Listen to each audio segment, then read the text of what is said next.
John F. Kennedy by Evan Newman. What makes a good speech?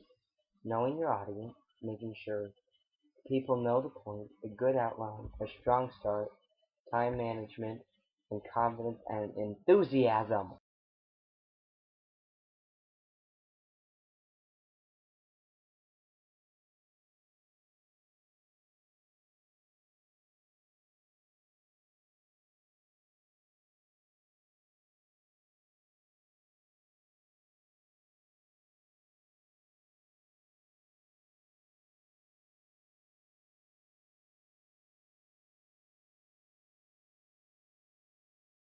In this speech he was very calm, even though what was happening was very scary. He choked on one of his words, but he kept going and didn't let him stop him.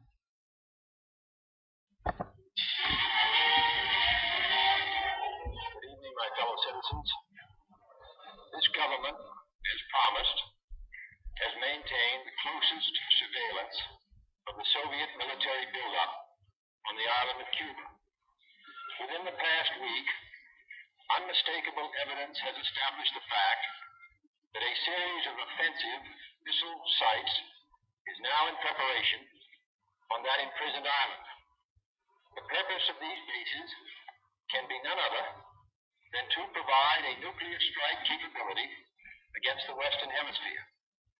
Only last Thursday, as evidence of this rapid offensive buildup was already in my hand, Soviet Foreign Minister Gromyko told me in my office that he was instructed to make it clear once again, as he said his government had already done, that Soviet assistance to Cuba, and I quote, pursued solely the purpose of contributing to the defense capabilities of Cuba, unquote.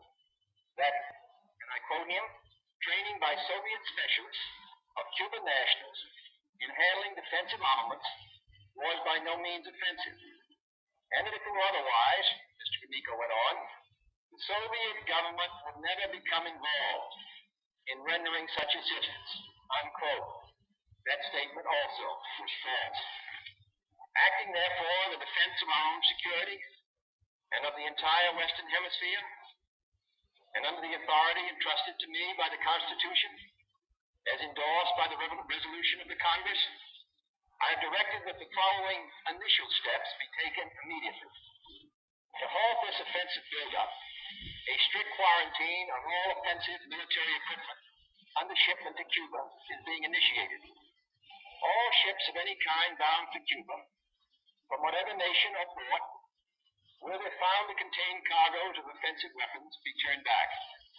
It shall be the policy of this nation to regard any nuclear missile launched from Cuba against any nation in the Western Hemisphere as an attack by the Soviet Union on the United States, requiring a full retaliatory response from the Soviet Union. I call upon Chairman Khrushchev to halt and eliminate this clandestine, reckless, and provocative threat to world peace and the stable relations between our two nations. I call upon him further to abandon this course of world domination and to join in an historic effort to end the perilous arms race and to transform the history of man.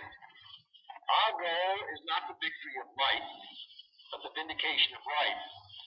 Not peace at the expense of freedom, but both peace and freedom here in this hemisphere, and we hope around the world. God willing, that goal will be achieved.